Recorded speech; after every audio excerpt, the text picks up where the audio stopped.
Hi, this is Lori Johnson with Hancock Whitney Bank, and you're listening to Local Leaders, the podcast. Visit localleadersthepodcast.com for previous episodes or for information on appearing on the show. Hey everyone, before we get into today's episode, I want to shout out our sponsor, Level Dumpsters. Now look, it's fall and you're going to be out there in short order and you're probably going to be raking up a bunch of leaves. And when you're doing that, you're probably going to notice a bunch of things in your backyard that you need to get rid of. That's why you need to call Level Dumpsters. They have multiple size dumpsters, including 15, 20, 25, even 30-yard dumpsters for all your dumping needs. Whether it's cleaning up that backyard after you rake up those leaves, or you have a construction site and you need to clean that up, Level Dumpsters is who you need to call. And let me tell you, the great thing about all this is that if you mention Local Leaders, the podcast, you're going to get $100 off just by mentioning Local Leaders. So give them a call at 225-310-6647 or book online at leveldumpsters.com. Level Dumpsters is a verified partner of Local Leaders, the podcast. Hey everyone, and welcome back to Local Leaders, the podcast. And I got a familiar face probably by now sitting across from me. Miss Lindon Magee is candidate for district judge in Division L. So first of all, welcome to the show. Thank you. We're glad to have you back. This is your second appearance. Yes, it is. And thanks again so much for having me back. I love it. And look, you must have loved it so much you couldn't stand it. You had to come back for more. Exactly. Maybe we'll make you a co-host one day. You've been on the campaign trail since last time we talked. I look on your Facebook, I follow your page, and you are everywhere. Oh, yes. How's that been going? I literally feel like I am running for judge. You are in all senses of the word. That's true. And meeting a lot of people, all that sort of stuff. How's that been? It has been wonderful. Yeah. I have just really enjoyed being able to talk to everyone along the campaign trail and speak with them and get their feedback about the issues that they're facing in our communities. Very good. And just a little refresher quickly for those that may not have seen the last podcast, although we had thousands of people that saw that. Which is always a good thing, getting your message out.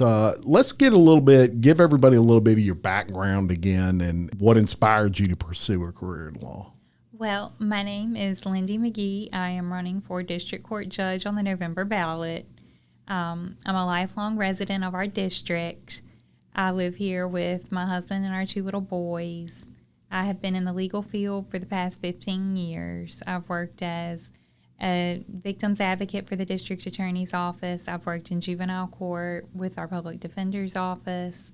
I've worked in private practice. Most recently, I've been a staff attorney for our judges' chambers. And, people ask when I decided I wanted to be a lawyer. It was really very early on that I decided that. And it's just because I see it as a way to help the community. You think of Atticus Finch and how he's was able to help out his neighbors who might not have been helped and get paid in apples. And yeah. I just really love that. So we can pay you in apples. I have been paid in a pig before. Have you really? That's been, I guess, the most interesting form of payment. That's awesome. There's a lot of experiences you go through when you're a judge, and there's experiences you go through prior to that as an attorney. What specific experiences would you say make you feel prepared for that role as a judge? Honestly, I feel like, I guess you'd say my resume. Mm-hmm. It covers pretty much anything that you can think of that would be before a judge. Yeah. But I really feel like it's my personal experiences that make me more qualified even than my resume would. Yeah. You've served on both the prosecutor side of things and the defense attorney side of things. Right. I think that's very important when seeking a judgeship. Would you agree? I do. And I think it just allows you to see the bigger picture. I know when you're in court sometimes you may be advocating for your client and you truly believe your case and you think that your client should win. And you're going through this argument, and you're hoping that the judge sees it your way as well. But in 2 weeks, you may be representing someone and you're using your opponent from that prior case. You're using their argument and trying to amp it up. Yeah. And it just lets you see that there truly are two sides to every case. Yeah, there really are. And you know, the beautiful thing to me about the law is it applies to everyone. And so whether you're a prosecutor and you're prosecuting someone that may have done bad things, or you're a defense attorney and you're protecting that particular person's right to the law and to make sure that all their rights are given and covered. Both of those things are very important, and you can relate as a judge to both sides of that. You know what it's like to be on a prosecutor side of that and a defense attorney side. I think that's important. And then too, just as a staff attorney, you're able to look at these cases objectively as well. And what I've seen in that role is you can look at the case and weigh each person on each side, whether that's the state's interest in ensuring that justice is served, or whether you're looking at a defendant and trying to figure out why they're really there and what is going to actually rehabilitate them in a way that's best for our community. Right. And you're able to explore options to try to figure that out and figure out what's appropriate in different cases. Your particular division, Division L, focuses, is there like a percentage that it, maybe 40% family law, or how does that work? Well, at least initially, it will take over 20% of all of the juvenile cases in Livingston, St. Helena, Tangipahoa, well, with a caveat in St. Helena, but it will take 20% of our juvenile caseload, our misdemeanors, and our traffic cases. Gotcha. And so 20% of that will be juvenile cases, which is, you have a family. You have how many children? 2. 2 children, married, and you kind of know you can relate to that, right? Exactly. Yeah, And that's important. yes, and I've seen, the struggles that we all face as parents. I know there's so many times before I had kids where I would go, oh, mine would never. Yeah. They have already. Look, before I was a parent, I can't tell you how many times I said, especially when you're much younger and you say, I'm not going to tell my kid what my parents told me. I sound just like my parents now when I'm talking to my kids. Oh, yes. I mean, just like them. And there's only one way to go through that, and that's to go through that. Right. And that's the only way you can relate to that. You think you know until you have children, and then you realize. Right. And real quick. even just realizing that each child is different. I know my oldest and my youngest, they are completely different personalities. Yes. They have their own strengths, their own weaknesses. Even at their ages, they react differently to stress. They react differently to praise. And I feel like that's so important. Yeah, it really is. I also know the different stresses that it places on you as a parent. I know, before my Christmas shopping list, was much different. And now, it's already, it's the beginning of October, and I'm already thinking and trying to plan, okay, what's my Christmas budget? How are we making this work? What do the kids want? What do they need? Yeah. And that's just added stress along with the grocery bill as you're sorting all of this out. I think that all of that weighs heavier on you whenever you've got little kids at home. Yeah, it really does. You have a responsibility there. And I remember distinctly when I had my children, that I grew up like that. The second my wife and I knew she was pregnant, it was like I matured. Yes. All of a sudden. It wasn't all about me anymore. And those things are important. Now, I do want to talk a little bit more about your background. And first of all, you have a wonderful father who, when you came on last time, I posted some short clips, and one of them was specifically talking about your dad. And he actually commented on it. He's like, "That's right."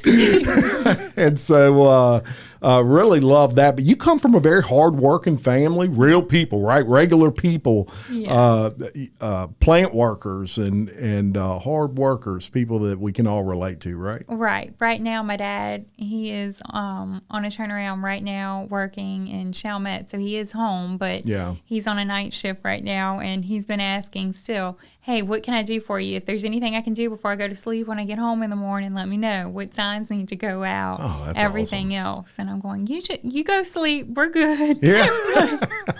You got to work. Right. And look, we obviously, I'm sure you would say you can't do it without them.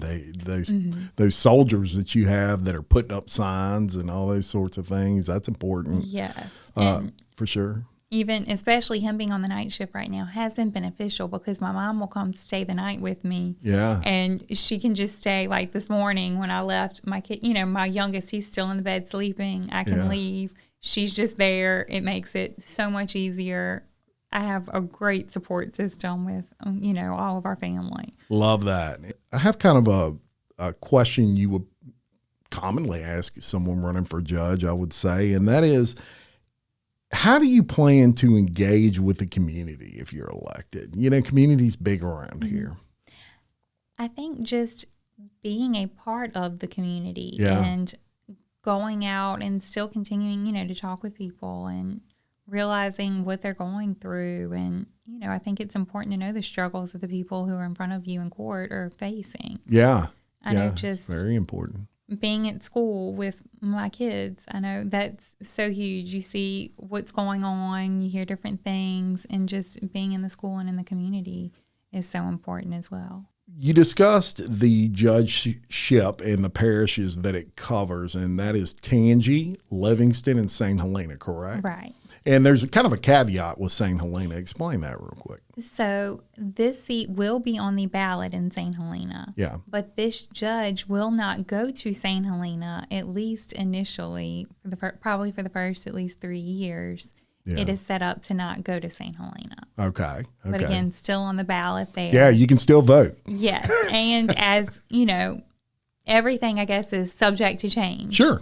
So the biggest issue is if we're able to get another juvenile judge, then that would be subject to change. Yeah. Well, and this whole division is a good example of that. I mean, this division didn't exist before now, right?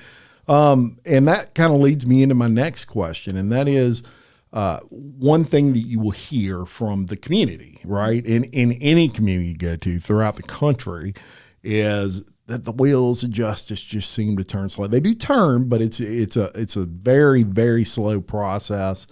Number one, would you agree with that? And number two, how do we rectify that? I do agree with that, and I think that a lot of it's very frustrating. It would be just agency struggles. I know, say from COVID, we had a backlog as far as getting fingerprints tested, DNA testing, everything like that.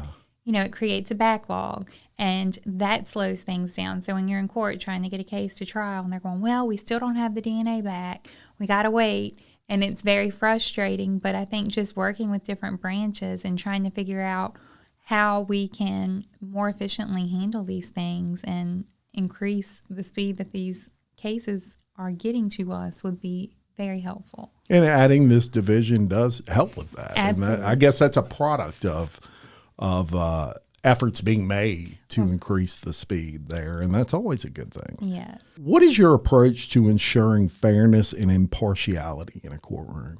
How do you make sure that everything stays fair and impartial?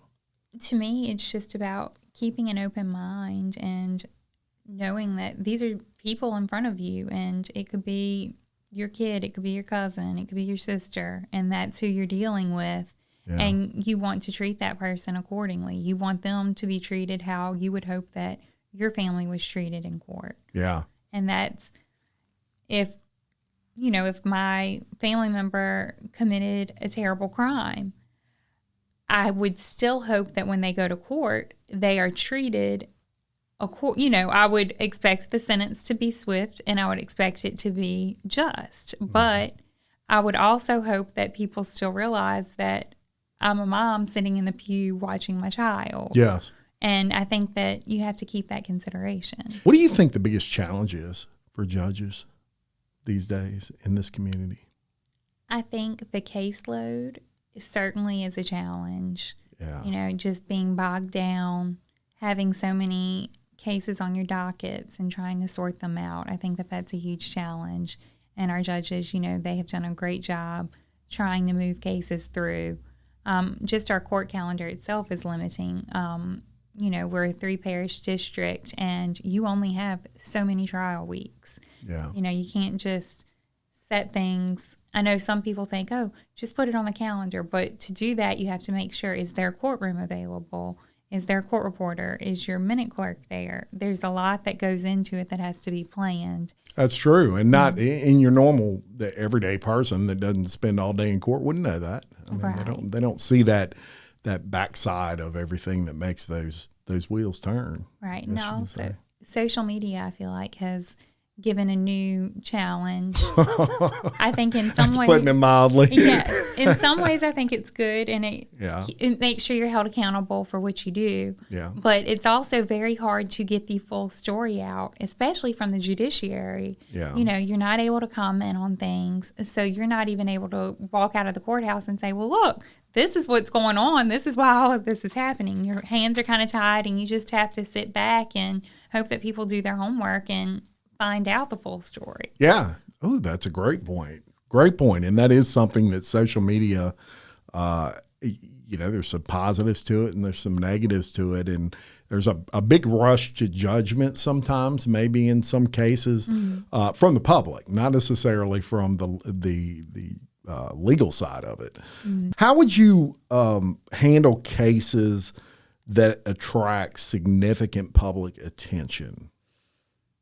I've worked with 13 sitting and retired judges extensively, and I've been very privileged to have been able to do that. And watching them, I have learned, I think, that the best and most appropriate response to those cases is to remove that from your thought process. Yeah. Try your best to separate yourself from that. And it's hard. I mean, you've got, you're going home, your husband's telling you, hey, they're talking about your case on social media. I saw this on Facebook. What's going on? I can remember a case that we were handling a few years ago. My mom called me on my way to work going, what did this judge do? I just saw this. And I went, well, that's not really what happened, but let's, I think, though, as a judge, you have to block all of that out and just keep that out of your reasoning. And that's hard whenever you're in an elected position. But I think that as a judge, that's the only thing you can do. Yeah, and you're right. It's a balance because you're an elected official, but you can't look at it that way. You've got to look at everything from the perspective of the law and consider all evidence one way or the other, right? And it's hard because, say, if you're dealing with a case and your prosecutor or district attorney is getting a bunch of heat on social media, they can walk outside, have a press conference, explain their actions, explain why they're doing what they're doing. Yeah. The judge isn't able to do that. No. There's no public comment on the ongoing controversy. Yeah, that's a great point. And I haven't thought about that, but very good point. How do you envision the role of the judiciary evolving? We talked about social media, and one thing that I noticed a lot of, and primarily because I watch a lot of it, is a lot of things are on like court TV now and televised hearings of these very high profile cases and court cases. So that to me would be one way that it's already evolved. It used to be if you wanted to go to a trial and sit in on that trial, you were there and all you had was a pen and a piece of paper. I mean, you're not allowed to video, do anything. Well, that's relaxed a lot to the point that some people get upset when a judge will say, I don't want cameras in the courtroom, that kind of thing. And I would imagine that the high profility, if that's a word, of that case definitely plays a part because the public, there's some advantageous things to having a camera in the courtroom. The public gets to see how the whole system operates. And I think it's a beautiful system. And I love it that people have been exposed to that without having to actually go. and travel to that. Of course, the O.J. Simpson case was the one that kind of blew the whole lid off of televised cases. I mean, more people watch that than the Super Bowl, I think, that year. What do you think about the next decade and how the judicial process in itself is going to go? I feel like we have to open ourselves up more to the public, and I think it's great because it's increased public interest. I mean, OJ, I can remember watching that, sitting on, it came on, you watched Young and the Restless and OJ. Yeah. Everybody knew Judge Lance Ito. Right. I remember that name to this day, and he's way out in California or wherever he was. The Murdaugh trial recently. Yes. So Creighton Waters, wow, he was good. And it's great because I think, whenever after that trial, you have people showing up for jury duty who are excited because they just watched the Murdaugh trial. Yes. You also, though, have to explain to them, hey, we're in a smaller courtroom in Louisiana without those resources, and note this, we're not going to sequester you. You won't be here for a month. Right. You can go home tonight. Yeah. And yes.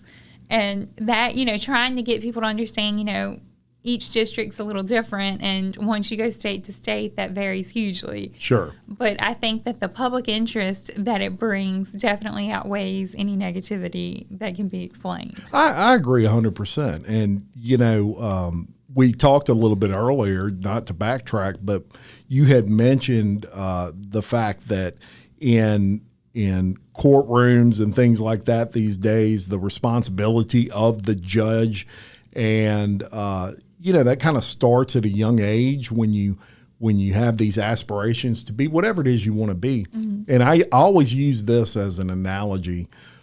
When kids are trick-or-treating, I used to see a bunch of police officer kids, right, that come up in a cop uniform or whatever. I don't see a whole lot of that anymore. And I think one of the issues with police right now is caseload. Right. The same as attorneys and judges, and you have all this just massive caseload. And so everything slows down, and you can't work from a police officer's case. You can't spend the time you would like to spend on every single case, right? Because you got 400 of them, and same thing from the perspective of the court system. It turns slow because there's 400 of them, which is why this division came into existence. Kind of lighten that up with all of this kind of evolving with TV in the courtroom, that kind of thing. Maybe we'll start seeing some judges come up trick-or-treating at 9 years old, 10 years old in a black robe, It's funny that you said that about the police officers and all, too. I think it is, too, what we're exposing our kids to. Yes. And I think Paw Patrol has really helped. Yes. But, they're not watching, our society has reached a point, I feel like, where many people don't praise our police officers like they should. Right. And they are just overworked, I believe. And like you said, lack of resources. I know. Yeah. It's funny that my little boy, I have to beg him to take off his police uniform everywhere we go. He would wear it all day, every day. I love that. I had to get him two so that he had one whenever I washed the other. He is now telling people, he goes around, vote for my mommy. If you don't, I'm going to arrest you. Oh, there you go. Oh, yeah. And I'm trying to explain to him, baby, you can't do that. No, come on. But that started because my mom, with watching him, she got tired of the cartoons that are on TV. And she's a big one, let's watch Scooby-Doo. There's so much in cartoons now. And she just says, I know if we're watching Scooby-Doo or Bugs Bunny, they're not trying to send a message to the 4-year-old. Right. So she started, going old school. Then also she started watching cop shows with him. Yeah. And that developed, and now, I have a little, we call him Sheriff Shep. His name's Shep. Love that. Yeah. Love that. Yeah, very good. Now, let me ask you, you've been an attorney for quite a while, and what would you say is a memorable moment for you in your role as an attorney? I would say my adoption cases. Yeah. And that adoptions are always our happy days in court because there are just very tragic days. There's your blah days, but adoptions always end on a high note. Yeah. And you're looking at a family being made when so often in court, families are being torn apart. Oh, that's a really good, true quote. That's right. And that in the adoption process, I've represented, I often will represent parents seeking to adopt or children being adopted. Yeah. I'll be appointed to represent them. Yeah. And then also I've represented parents who are fighting the adoption. Sure. And that, it's always difficult, but you're really at that point looking, or the judge is looking at the best interest of the child and making sure that that's served in their decision. Yeah. And it's serious business. I mean, judgeships are serious because you are the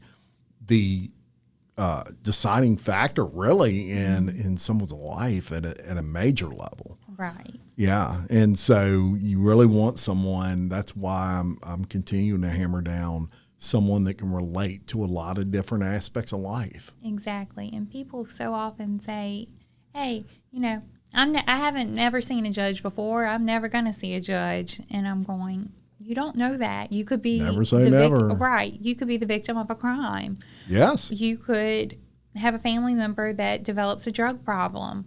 All of these things happen. You could be in a car wreck. Yeah. All of these things happen to just about everyone I know, and that puts you in that courtroom. And you That's don't right. expect it, No. but it's one of those things. Don't say it can't happen to you, because it can happen to anyone. That's right. That's right. And let me ask you, what's the most enjoyable thing about working in the legal field for you? I love the people aspect of it. Yeah. I also, though, I'm a very big researcher, a bookworm. I love legal research. Yeah. I love, figuring out, reading opinions, figuring out the different reasons that judges are ruling certain ways, the different reasons different laws are made, how they should be followed, how your case law supports different aspects of those laws, and how some case law says, yeah, but in this instance, you can differ. In your career thus far, when you were, I want to take you back to when you first, you got out of law school, you're doing your first cases. Did you envision your path leading to this at that point in time in your life? That was always my hope. Yeah. It really was. Love that. Yes. Yeah. So it's been a goal kind of from the beginning for you. Yes, it has. Yeah. And very that's good. why I've worked to make sure that I understand all areas of the law so that I can best serve as a judge. Yeah. And from different perspectives as well, as you said, on both sides of cases. And I think that that's just hugely important in this role. What message do you want to convey to voters who are considering you as a candidate? What is something that, I don't want to say a campaign promise because that doesn't sound right, but what is it that you really want people to know? I really want them to know I will do my very best to assist our community in whatever way I can as a judge. Yeah. And I think that you truly are able to, especially in juvenile court. You're dealing with people, and in misdemeanor court, you're dealing with people who might be, I guess for lack of a better term, they're at the gateway. Yeah. And you can consider yourself as a gatekeeper and look and try to figure out, if you're able to figure out and I guess crack the case and figure out the best penalty for the people in front of you in criminal court that would rehabilitate them, then you have saved a life. Yeah. And some of these people and some of these crimes, they need to be punished harshly. I'm not at all second guessing that, and I will not waver in those situations. Yeah. But what really interests me are the others who've come before you, and it might be that they just didn't have a support system and they fell into the wrong crowd. And, it might be a crime that's quote unquote, victimless. It might be that they got caught in possession. Yeah. And you can figure out, okay, is this someone who I can get to a support group and who a support group would benefit? And if so, can we try this before we try something else? Yeah. I think that's hugely important. And look, from one aspect of the legal system all the way to where, these people are sentenced to prison in some cases. It's no secret that our prisons are loaded with prisoners, right? I mean, they're overflowing and in some cases justified and they need to be there. But in some cases, taking pressure off of that by looking outside the box a little bit. Right. Just step outside the box and see what other options are available. It's not a bad thing. And that's what I would look for in anyone that I would be voting for judge, for sure. Right. So, how can people support your campaign? Okay, so everybody's heard this and they're all vote for Lindy. How do they support you? You can reach out on Facebook. Yeah. Also, I have a website that you can go to. Yeah. Any questions that you have, any requests, of course, you are more than welcome to. I've been checking my Facebook messages. I get a ton of them, so I may be a day or two behind in responding, but I am doing that. Yep, very good. And a couple of fun questions for you. Favorite TV judge, if you had to pick a TV judge? Judge Judy. Judge Judy is awesome. Look, that's the first thing that came to my mind when I was reading it. Judge Judy is awesome, and the best out of they had a bunch of them come after that. Judge Judy was where it was at. I love to. No nonsense. My grandmother, whenever she was older, I was very close with her, and my grandfather, they kind of moved from, The Price is Right, check Wheel of Fortune, and would really watch court TV more so. And I would laugh because, they're getting on there and they're fighting, and I'd go over there and visit, and I'd be getting, the worst headache. And then it clicked with me. I think they were doing that because it just reminded them of our family. They're all in there arguing with each other, having all of their issues hashed out. Yeah. So I think that was kind of their way of tapping back whenever they were more involved with people. And, as people age, less and less come and visit. Right. So I think that it just made them probably feel a little more comfortable. Oh, 100%. 100%. And I got a little fun information for all of you out there on the law that I'll share with. I actually looked up obscure laws in Louisiana, and I found this interesting. Biting someone with your natural teeth is simple assault. But if you bite someone with false teeth, it's considered aggravated assault. I don't know why, but I'm going to research it. I promise you. I guess maybe if you have false teeth, it's considered like a weapon of some sort, maybe, because I don't know. I could envision someone doing something to their teeth somehow, or to their false teeth to cause more harm. Yeah. Maybe if they took them him out and hit him over the head with it. I don't know, but that's in the books. It could be that one of our legislators got bitten by someone with false teeth and they wanted a more severe punishment. That could be. Yeah. Very good. Well, I appreciate you coming on. I appreciate your hard work on your campaign. Anybody out there that has followed you on Facebook can see you are everywhere. And I sure appreciate that. And quickly, early voting is 18th through the 29th of October, correct? Yes. And so you are number 35? That's right. November 5th, of course, the big day. Oh, yes. But if you can get out there and early vote, do it, because it's going to be a long line the day of, right? Yes, definitely. A couple of other elections going on that day as well. Yeah, nothing too major. Nothing too major. Lindy's on there. It's all you need to know. You might see a president on there somewhere, a presidential thing, but just make sure you vote 35, right? Exactly. There you go. Thank you again for coming on. I enjoyed it. Thank you so much for having me. Yep, and good luck to you. You coming up on the end. It's almost here. 27 days. Not that I'm counting. Nope, not that you're counting. All right. And to all of you, thank you very much for listening, subscribing, sharing the podcast. And we're going to link Miss Lindon Magee's information for her Facebook, etc., in the description of this video.